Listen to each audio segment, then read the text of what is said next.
Salut, cette vidéo, faut l'écouter en fond parce qu'elle est au format podcast, donc pendant que tu cuisines, que tu joues à la play, c'est à ce moment-là qu'il faut l'écouter. Je te laisse avec la vidéo. Fermez les yeux, imaginez, vous êtes dans un stade rempli de 60 000 personnes, les drapeaux qui flottent, des visages peints aux couleurs d'une équipe, l'excitation est palpable et vous sentez cette énergie collective qui vous prend aux tripes. Ça ressemble à quoi ? À un match de foot. Oui, mais avouez que ça ressemble à une messe, non ? À un rituel où tout le monde connaît les gestes, les paroles, les codes. Aujourd'hui, on va explorer une question fascinante. Et si, pour beaucoup, le sport avait remplacé la religion ? Aujourd'hui, on va plonger dans l'histoire, on va faire des parallèles entre sport et religion, comprendre pourquoi cette passion est si puissante et parler de ses bienfaits, mais aussi de ses dérives. Chapitre 1. Les racines historiques.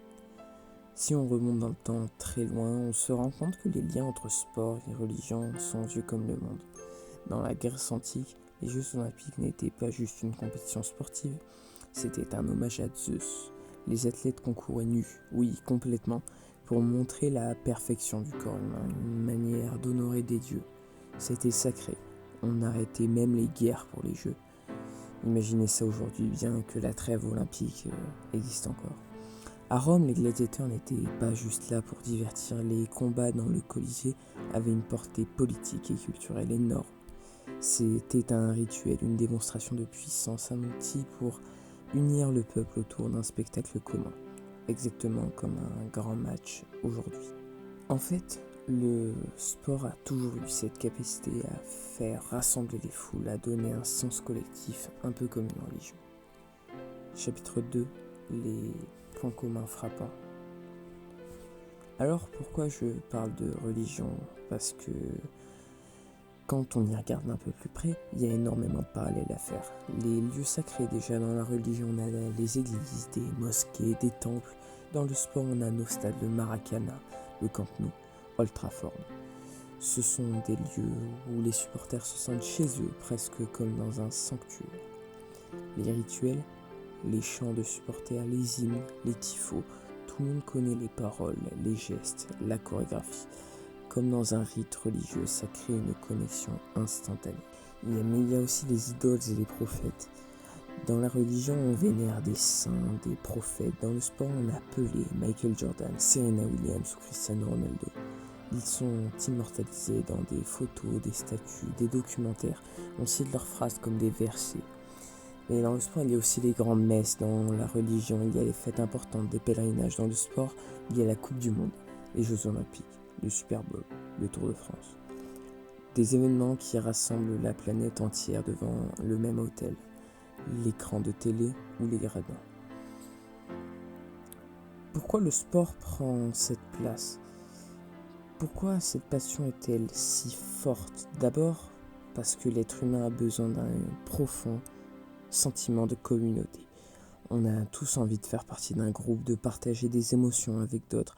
Quand on est supporter, on vit une aventure collective, on porte les mêmes couleurs, on chante les mêmes chants, on partage la même joie ou la même déception. Ensuite, dans les sociétés modernes, surtout en Occident, la religion a reculé, mais les besoins de rituels et de rassemblement, lui, est toujours là. Le sport est venu combler ce vide. Et puis, le sport, c'est une histoire. Chaque saison, chaque match, c'est un nouveau chapitre. Il y a des héros, des méchants, des trahisons, mais aussi des miracles.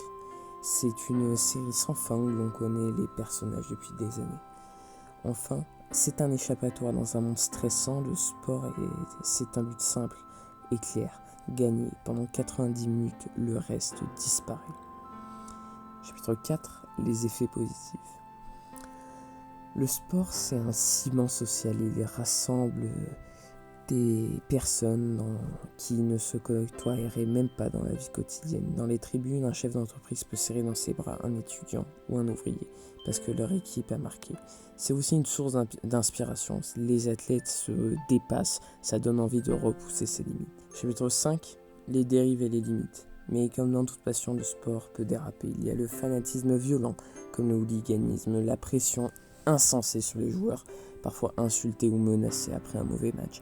Il y a les manipulations politiques. Certains pays utilisent le sport pour redorer leur image, comme on l'a vu avec des Coupes du Monde ou des Jeux Olympiques, mais comme aussi on a vu dans ma dernière vidéo sur l'Arabie Saoudite.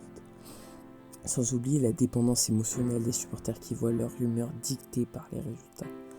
Conclusion, mais je vais aussi essayer d'ouvrir. Alors, est-ce que le sport est une religion?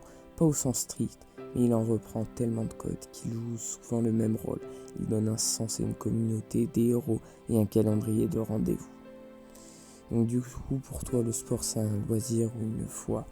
Mais je vais ouvrir aussi, dans un bon développement construit d'histoire-géographie, sur la citation de Karl Marx qui disait « La religion, c'est l'opium du peuple ». Est-ce que le sport ne serait pas devenu l'opium du peuple? Je vous laisse avec ça.